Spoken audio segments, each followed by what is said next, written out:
Welcome to Radek's workshop. In this episode I'm gonna build a box joint jig for a router. I will need 2 pieces of wood and 3/4 inch steel square pipe. I'm starting with squaring out the edges of a steel pipe and removing any burr. Steel pipe makes a perfect miter bar, moves easily without any play in a miter slot. I'm using marking gauge to determine the height of a pipe above the tabletop. I have to cut a groove in the base of a jig that is as deep as the measured height, so the base of the jig sits nicely on the tabletop. Pipe will go to that groove and act as a miter bar. In this step I'm squaring both pieces of wood, base made of plywood and fence made of maple. You can use any material you might have. Here I'm cutting off corners of the fence just for aesthetical reasons. This is not necessary. Adding a little chamfer to dull all the edges. And now I'm using alcohol to clean any grease off the metal pipe before gluing it in place with a quick setting epoxy glue.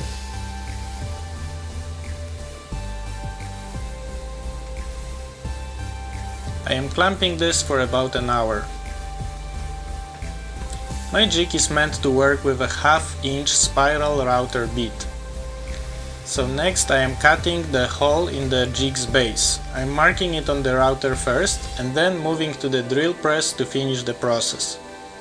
I can't access the lifting mechanism on my router table with a base of a jig on it, that's why I'm using a drill press.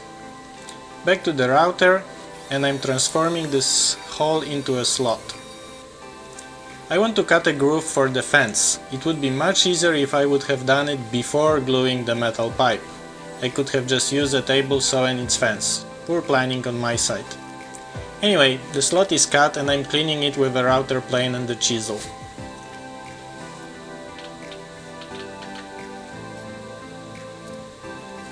After a dry fit, I'm gluing it in place and securing with 2 screws. First cut to obtain the template for a spacer. This is where precision work begins. Spacer, which I'm cutting out of high density polypropylene cutting board, has to fit snugly in the slot I just made.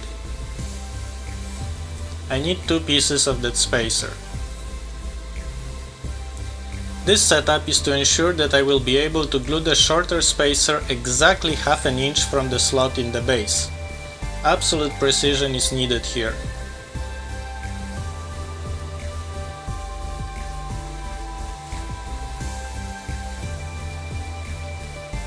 And this is how you use this jig.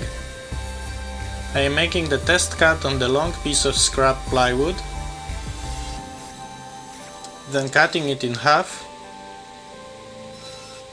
to check the fit. Unfortunately, it's too tight. I'm measuring the fingers and gaps and I realized I'm 1/4 millimeter off. My spacer is too far from the gap in the base. I'm using nice and square block of wood and clamping it securely right next to the spacer.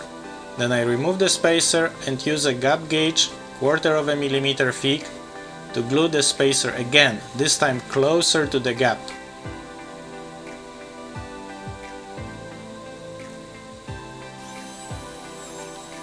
Second test cut. I'm using the same pieces of plywood. And this time the fit is perfect.